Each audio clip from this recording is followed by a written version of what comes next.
मुसा जस्तो मान्छे लाग्छ कि मलाई।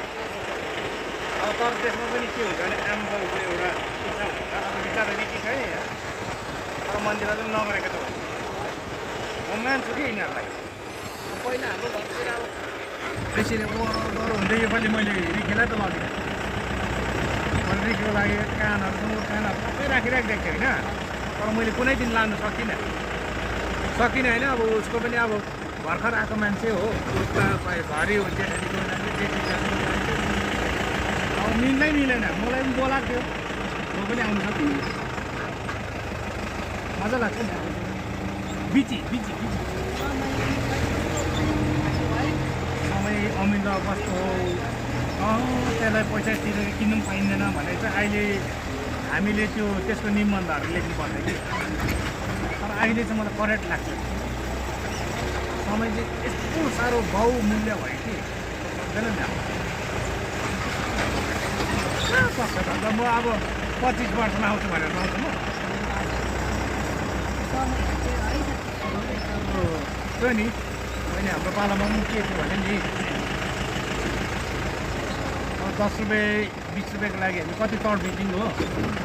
अहिले हाम्रो लागि 1000 केही पनि हुँदैन। हुन्छ केही पनि हुँदैन। त्यो त सबै समयले बनाएको नि। हजुर यिनीहरू तलबाट यसो जान्छ नि गोदाम गाड। यहाँबाट तिनीहरू तल झर्छ होइन। तलबाट उकालो जान्छ होइन। यहाँबाट सिधा जाउँ त भनिदिनु कि होइन। भन्छ यहाँबाट सिधा छ र बाटो। यहाँबाट सिधा भने तलबाट जानु भन्दा यहाँबाट सिधा होइन अन्त मरारो। यहाँबाट सिधै छ ऊ भनिदिउँ भनेको यही त हो। तिमीहरू तल जान्छौ, तलबाट उकालो हिँडेर जानुपर्छ भने यहाँबाट सिधै छ। ल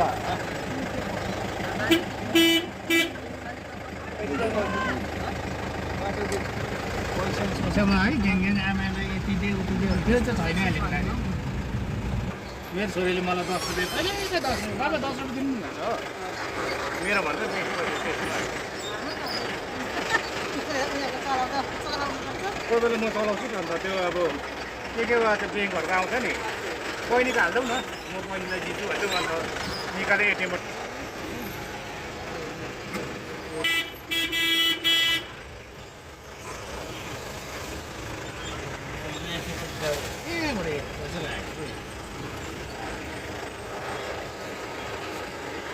ओ सीता